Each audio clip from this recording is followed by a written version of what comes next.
Welcome to the Kee To Growth Podcast, Home Services Marketing Unlocked, with me, your host, Jen McKee. Every week, I sit down with top marketers in the trades, from the brains behind $100 million companies to those scaling from 1 to 3, even to 10 million, breaking down exactly how they got where they are and uncover the secret to their success.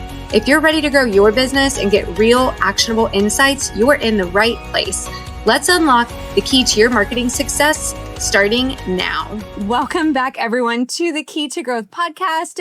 Today, I have some very, very special guests, two people who I adore and admire and have such a great story. This episode is going to be so good for anybody, whether you're just starting out, whether you're acquiring a business or you're growing into 8 figures or more.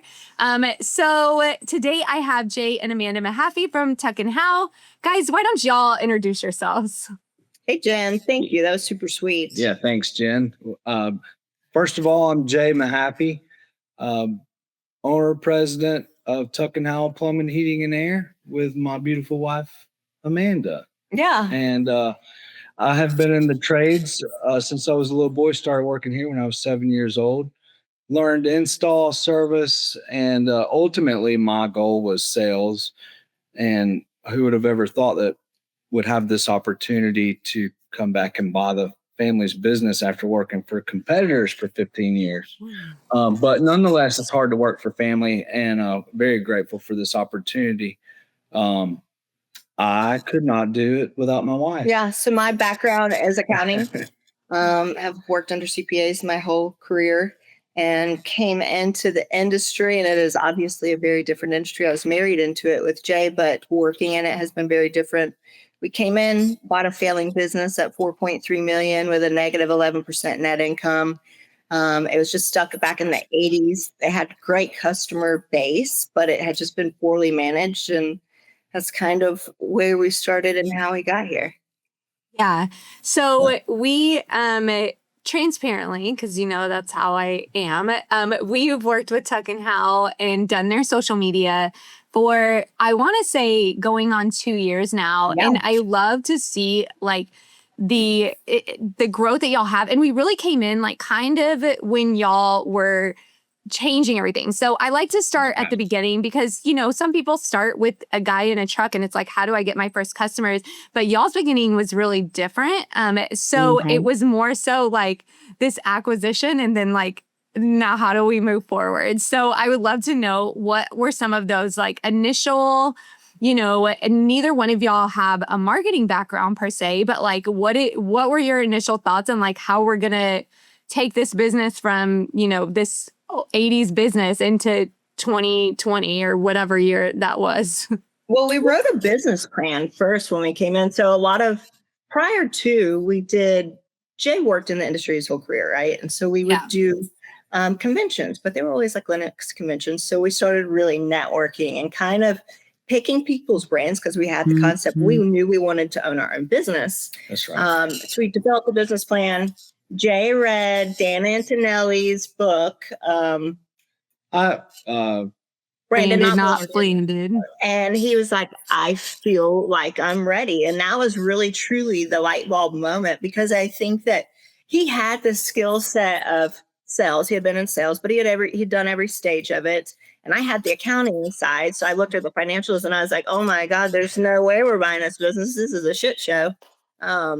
And Jay's like, yes, we are. And so he read Branded, not Blended. We literally wrote down an outline of what steps we were going to do. We knew we had to get in a software that was data driven, because I'm a data driven person. I believe, making numbers, decisions on numbers. Yeah. And then Jay had the sales side. So the piece that we were missing was the marketing piece. Right. And historically, this company had never really marketed per se, because for a lot of builders. Yeah. Okay. And we acquired the customer's business after the building process was done. Okay.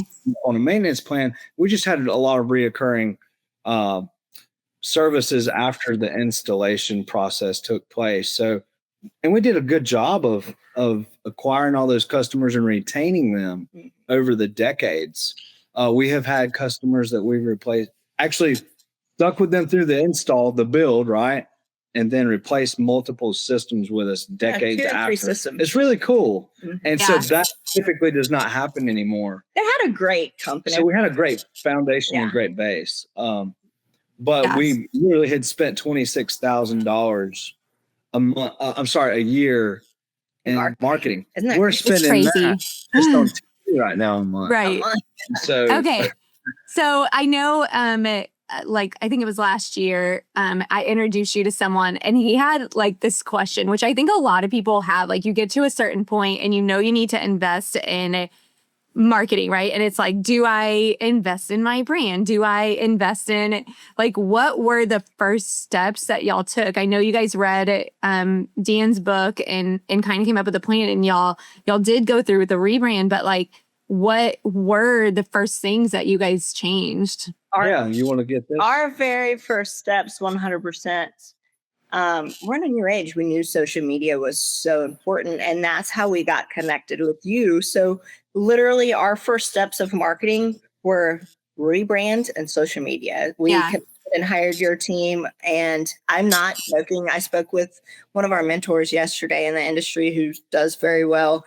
And he's like, y'all social media game is killing it. And I'm not exaggerating. Almost every new hire that we get, I feel like it's like our recruiting department, because every new hire we get, they're like, we came because of your social media. Yeah. I love that. I'll never forget. Amanda was getting ready. We were literally at Pantheon, and I'm like sitting there scrolling on Facebook. I'm like, hurry up in there. Let's go down. She's like, I'm curling my hair. Give me a minute. So I'm like, oh, hey, babe, take a look at this. Here's this lady named Jen McKee. She's got this Kee Hart Marketing. And so that's where it all started. I love that. I used to do this. I haven't done it in a while, but I would run ads to all of the events, like to target people who were in that hotel. I know. And when you told me that, I was like, man, it worked. Yeah, no, you were hitting us hard. And I actually told you that when I had talked to you. Yeah, no, I do remember that. That's remember so that? good. Yeah. But y'all also had a website. Like, y'all weren't just, because one thing, like when someone comes to work for us, people are at every level, right? And there's some people who like haven't done anything on the web or Google side. And I think that's important. So that was something else that y'all had, or maybe were like taking on right at that moment too. Yeah. Well, so when we bought the company, 6 months after that, on August 1st is the beginning of our fiscal year. So we were like, we had a game plan to make significant change. And I look back and I'm like, holy cow, what were we thinking? That was right. So we had Rhino build us this beautiful website. And it went in line with everything that we were transitioning. We went live with Service Titan, added plumbing, changed accounting systems, went live with a new website. I could keep going. On August 1st, 2023. Literally, brought in a new fleet, and all the while I was studying for plumbing, because we were literally about to wrap the truck with the word plumbing on it, and we were not licensed plumbers. Yeah, so I had failed it twice, and I had to pass it the third time, or I was going to wait a year. And so, but nonetheless, head down, studied, and made it come to fruition. And we've been blessed and very fortunate to have literally. Oh, I was going through some papers and found my business plan, and it's cool seeing that. I save it off. Literally, what we had visioned is come to life. And it's with a couple extra gray hairs. The most important thing is it's working, and so I think it's all these parts that we have went out and taken from other shops and went to all these. You know, a lot of people. Oh, I'm tired of the conventions. I learned something each and every single day. I'm a student every day. I don't go one day in this business without learning something else. And so one of the last visits that we made to a shop, we actually came back and talked to our enterprise fleet management people, and literally saved $10,000 a vehicle. Yeah. That's crazy. I kid you not. Yeah. Well, she's the one that did it, and I'm very proud of her with her negotiations. But yeah, I mean, it's crazy. And so I always say you get what you put in. And so, yeah.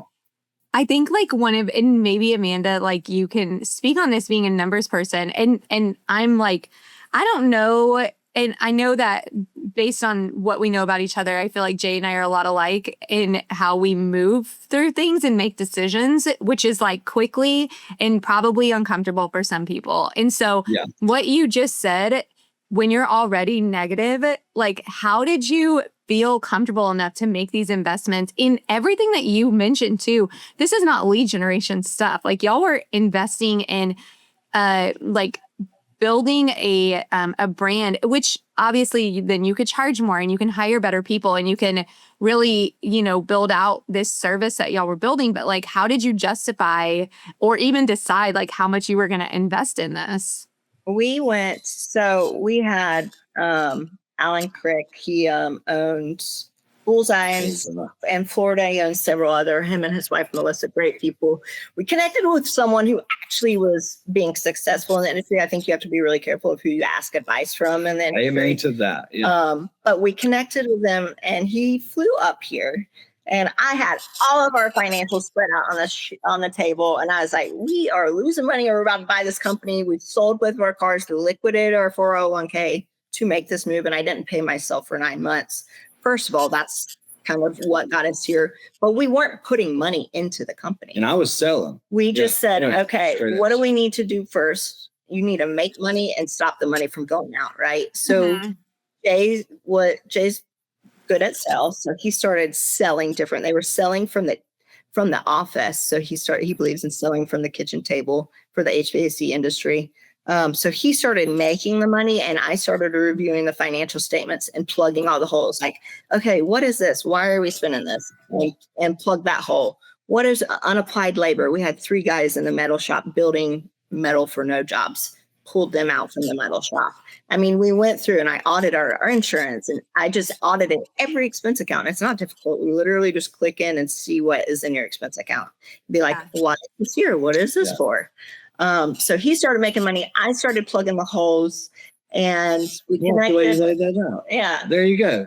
Just like that. And so our cash flow, started growing. And so we really just started saying, okay, well, what decision can we make to grow the business? We knew we had to make the transition to residential. So we knew marketing was going to be very important. The rebrand and our launch onto social media, because I'm not a young one like, some of these people that I now work with. I'm like, gosh, it's weird, hiring people that are in their 20s. But we did. We pulled some team together.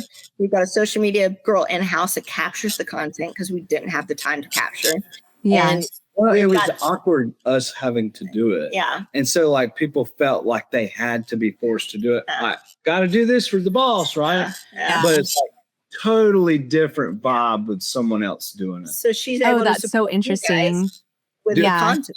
What'd you say, Jen?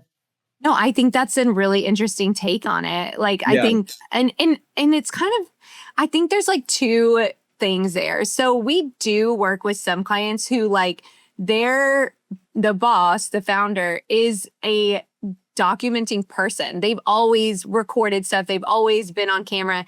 And those cultures do really well with social media because it's like embedded in it and it's not like, and then there's like, on the opposite end, which wasn't y'all at all, there's some founders who are like, I don't want to be on camera. I don't want to do this, and then it's like their whole team is like, well, I don't want to do this either. And that doesn't really work either. And y'all were just like, we just need the time to do this. And so finding somebody part-time is something that y'all added probably about a year or even longer after working with us. At first, you did have someone on the office that was helping you get content. Yeah, but it was spotty. Yeah. And you guys needed the content to be able to post. And I didn't have the time to contribute just because we were going live with so many things at one time. Yeah. So much change. So having her support you guys with getting the content that you asked for has been huge. Yeah. Okay. So then, obviously, like that's how you stopped bleeding money. Like, and there's so many things that you did there and so many changes. And I know y'all were on the Service Titan podcast where you talked a lot about like how you had to make changes to your team and how you had to grow. But looking at it like from a marketing side, after you really focused on this branding piece, when did you decide what to do next? Did you wait like the whole fiscal year and then add to your marketing budget, or like how did you make those decisions? Well, and I guess I kind of got a little sidetracked. We had Alan come up and I said, I started learning the industry metrics and I was like, what do companies, like, what does that look like? What kind of percentage is your marketing expense on your P&L? And they said, you know, when we were first starting out, we started out with just 4% the first year of 3.12. 3% of marketing spend. I don't know why I know that, but because it was so low. But it was a lot of money at the same time. It was, yes, it was low, but that's a lot of money. There's a lot of growth with this. It was significant growth with very tiny spend. Yeah. Because our friends couldn't believe it. And they're like, no, like, look. We literally had never marketed. But Alan was like, 2% is industry standard for marketing. But that's when you're like an existing company that's already been marketing. So that's kind of the strategy we first started. We said, okay, let's agree on 3%. And then this year we went to 5 to 6%. This next fiscal year, which starts August 1st for us, our fiscal year does, we're doing 7% marketing spend. And so we've changed actually recently our marketing strategy. And my word for the year, everybody's like, what's your word for the year? I'm like, hell, what is my word for the year? I'm like, strategy. That's my word for every year, I think, with the business. And so I've got strategy in my accounting department. Or, I've got a new controller in there, which is a very important piece. I do think of even marketing is making sure your numbers are right? Mm-hmm. And then we've got a strategy for our sales department. We've got a strategy for our install department. And I'm like, I listen to Tommy Mello's podcast all the time. And he's like, the two most important departments are your call center and your marketing department. And so I'm like, Jay, we don't really have a solid, we had a great company that we used, but I didn't really know the questions to ask. Yeah. And it made me feel uncomfortable. The more that I started leaning into that, I'm like, I need to make sure I know the right questions to ask or even understand marketing. There's so many facets to it that I didn't ever even realize. I thought, hire one marketing person and then they can do it all. Well, I learned quickly that's not the case. And so we really just started leaning in and like, okay, help me understand marketing. So we've changed our strategy up and we're using now specialists, like a specialist for pay-per-click, a specialist for SEO, a specialist for LSA. And so that's new, what a new change we just made. So we're excited to see the return, the ROI. Really what we're focusing on now for each marketing campaign. And the ROAS, of course, the return on ad spend. So really homed in on that before. We weren't. We were just really fixing. So really making sure we're getting bang for our buck and stopping campaigns that aren't. Literally had a meeting an hour ago. We're stopping 2 or 3 campaigns that have little to no return. Yeah. And I mean, why would you? That's all new. You speak of plugging holes. We want to run and operate a lean operation because ultimately that's what's going to your bottom line. And so who would want to wasteful dollars in marketing? And no one would do that. I feel like so we have a strategy now and it feels good. I actually can say like, I know what's going on in marketing. I feel good about where we are marketing now. Well, and I think sorry, go ahead. The first few years we just were so many other things with all the other departments. But now that I feel like we've got game plan for all the other departments, we're like, okay, what's our game plan for marketing? And I feel like probably 80% of our time the last couple of months have been on marketing. It's not ever set it and forget it. Right. I'm not saying that, but I feel this is a little more autonomous than it was before. It was like we had to literally stay on top of every single thing. And now we have control, or that's a big. We just didn't have time to spend to focus on marketing. I just think it feels so good too as a business owner, like when things start to become clear. It's like you know all the things you have to do, and sometimes the clarity just isn't there at first, and you're like trying to understand it and learn it and like do whatever you can. And then one day you're like, okay, this actually makes perfect sense. Like it didn't make sense before and now it does. Let me add to that, Jen. And so before we had to fill the roles that we could not afford to fill. Right. And so we now have those people in place, and there's accountability now. And I'm like, now if I'm having to do your job and I'm paying you the salary for that job, disconnect. That's a problem. Yeah. That's a problem.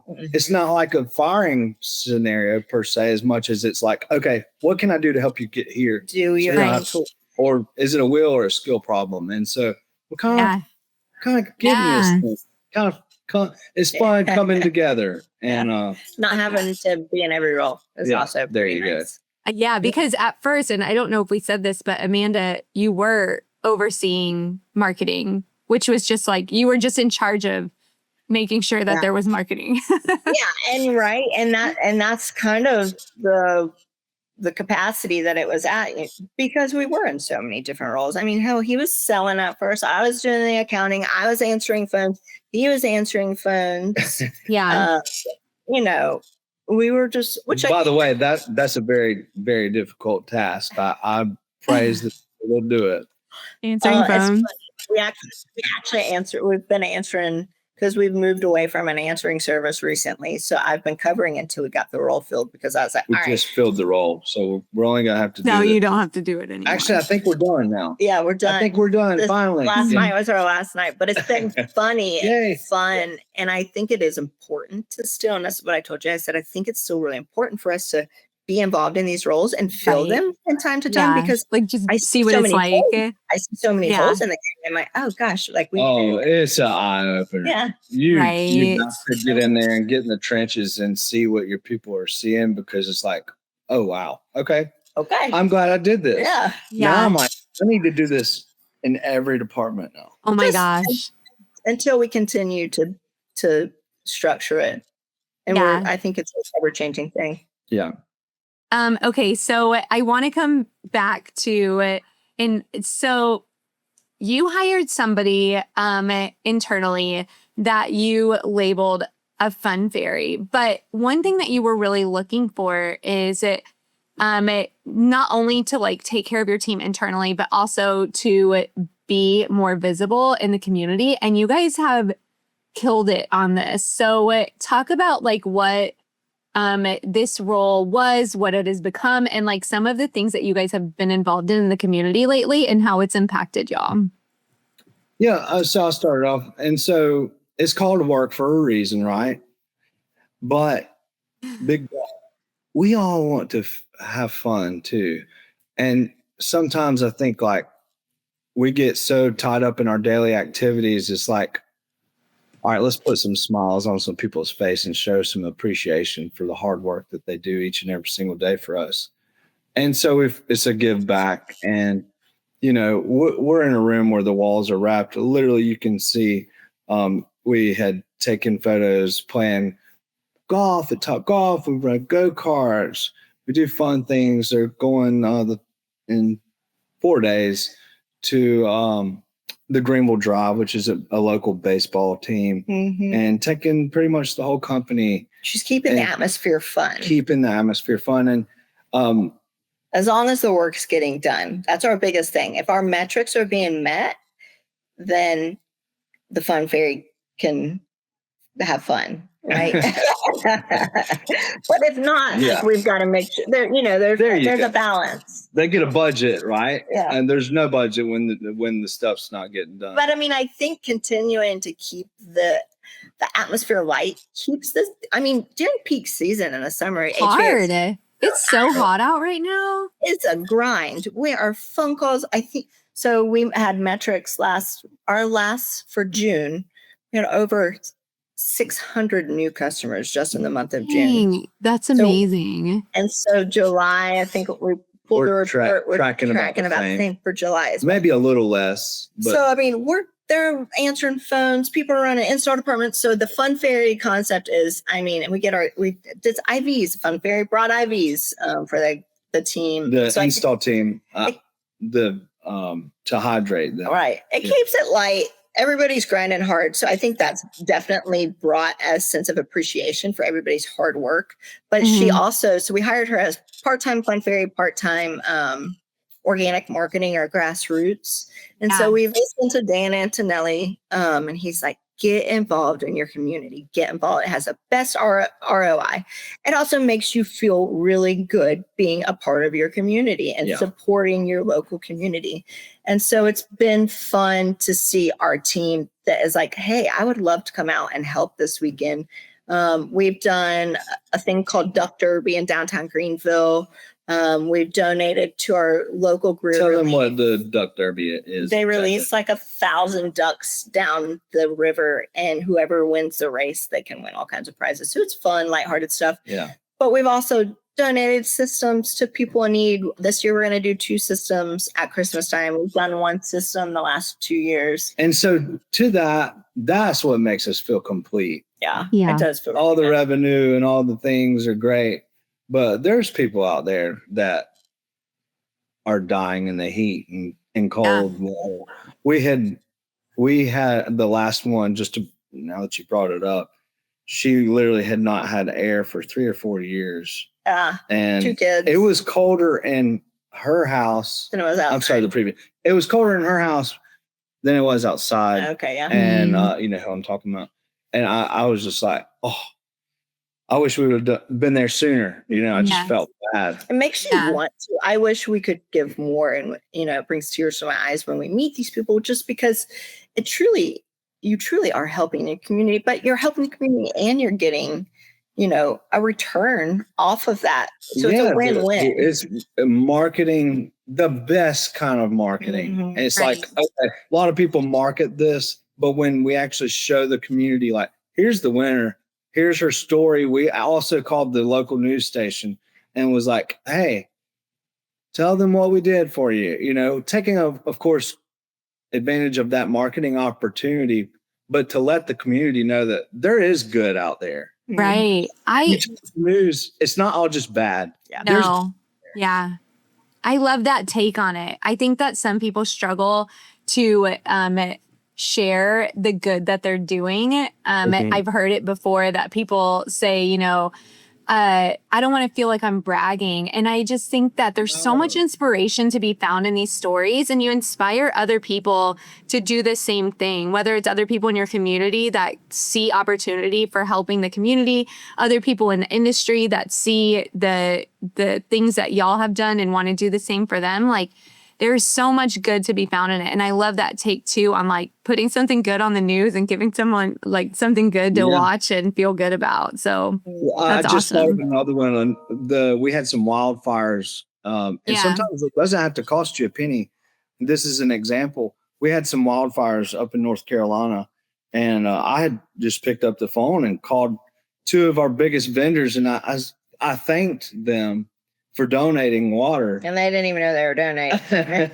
I thank them for donating water to the local firefighters that are up there fighting these fires to save people's home. You know, like, and they said, yeah, okay, we will. I said, look, I do millions of dollars of business with you guys. You guys can afford 2 pallets of water. We're going to do the work to go take it up there to them. But thank you for your contributions. We will make sure that we list your company's name on social media. Thank you. And so it's good negotiating skills like that sometimes. He does. He gets our vendors to contribute a lot. Sometimes it's free. And so it's not about us, guys. It's about what we're doing for the people. It truly helps the community. But taking advantage of it on social media is always a great thing. For sure. And that's why, like, I mean, y'all, we've always seen great results in y'all's social media from the first beginning of working with you guys. And you've always shared with us the impact that it's had. But having people, like having your grassroots marketer be able to get you into those local events makes for incredible social media content. I use you guys as examples all the time for that now whenever I'm teaching other contractors what they should be doing. And social media is a place where you elevate everything else that you're doing in your marketing. And so and I think y'all just won that 2025 like best in your town. And there's like 6 posts about it. And like we could post about it like 10 more times. It's such a great thing to keep posting about. The golf tournament, I think there's 3 or 4 different posts. There's like some static posts or some videos, able to tag different organizations, people that were involved in it, like all of these great ways to keep sharing. And it's not about plumbing and heating, which, people don't really care that much about. Thing. And so it's like, it's about everything else. You're exactly right. A lot of people don't like to see constant $39 tune-up, yada, yada, yada, like trying to shove these services down people's throat. Show them the behind the scenes. Well, show them your company's personality. That's what's cool. Well, that's what people tune in. First started though, we weren't. We were thinking that. And you're the one that said, no, they want to see behind the scenes. They want to, because we were thinking like only HVAC posts, like people tearing out system, which is cool to a degree, but they don't. Like we have to do it. We always include it, but like it's just not. Oh yeah. And people, like why do we hire people? Like I think about that all the time as a marketer, and as a business owner, you should think about that. Like, why did you make that decision? Why did you go to that restaurant? What made you hire that dentist? Like, what are the things that are making you make these decisions? And like, that's what we have to think about. And you hire people because you trust them, because other people have talked about them, because you keep seeing them pop up, because you're familiar with their brand. Like all of these things that we're taught as business owners is why we make decisions too. And we want y'all to be on social media constantly. And the way to do that is to put out content that people care about. And it's showing the people and giving them that chance. You had me pull up, was it you or one of your team members? I can't remember. Y'all had showed me like, hey, for example, go look at this company's social media. And it was like, take a look at the ones that have faces in them and the posts that don't have faces. And I was eye-opening. I'm like, yeah, there's direct correlation and people's faces and smiling and versus like just a picture of a unit. Mm-hmm. And that's showing that personality of your company. Yeah. Another thing I had mentioned, which I think is something good, because I remember I was getting IV and I called you. I was like, Jen, I feel like we post too much. And I was like, should we? Because our in-house Fun Fairy marketing coordinator, she's like, I want to pick up how much we post. And I was like, sounds like a great idea. But I'm very like, what's the data say? Yeah. Like what did people statistically say? And so I called you and I was like, Jen, are we going to be posting too much? Because that was my concern. You're like, no, post. Yeah. Yeah. I mean, there's like social media content doesn't have a long lifespan. Like it doesn't live very long. And you look at like some of the people that we see on social the most, and they're posting massive amounts of time. And that's the only reason that we see any of their content, or there's ads. Like ads also help, which is why we're a proponent of running ads for brand awareness, because it keeps you in the newsfeed. And then you don't have to post all the time and your brand is still showing up all the time. And so that's like one way to hack it, but it's not as exciting and it's not as new and fresh. Like it's kind of just like redundant, but it's still good. But people are on social media. I should memorize the number of like how many times people open up a social media app a day, but like every time you're seeing something new up there, like, and so if you're posting multiple times a day, then hopefully when people are opening up the app, your stuff is showing up on top because you've just recently posted it and because they're engaging with your content. Mm-hmm. Yep.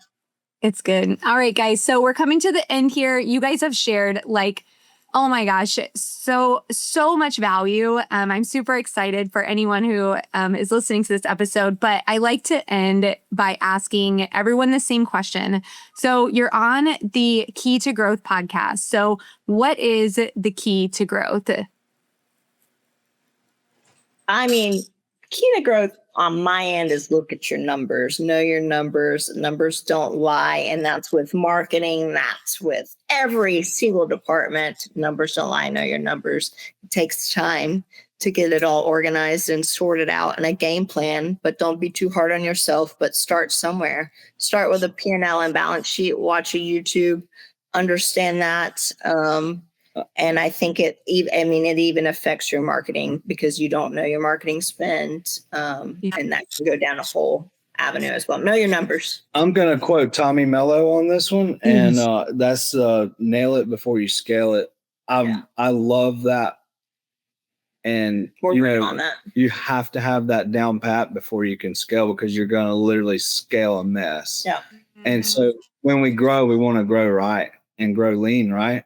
And because ultimately we're in this for our bottom line. And I think that processes and procedures make growth sustainable for the long run and long haul. And so I would say nail it before you scale. And we're 2 years in and we're still working on I'm eyeball deep in SOPs right now. And I think that that's going to continue because there is no okay, it's set. Well, let's just go now. Yeah. And because what you do at 40 million, you probably have to change completely up at 100. And I've read a lot of, I've read Tommy's stuff and other books as well. And that's kind of like what they say. Yeah. Know your numbers and nail it before you scale it. There you go. Love it. Thanks, guys. Thank you guys so much for being here. I appreciate y'all's time. Thank you for having us, Jen. See ya.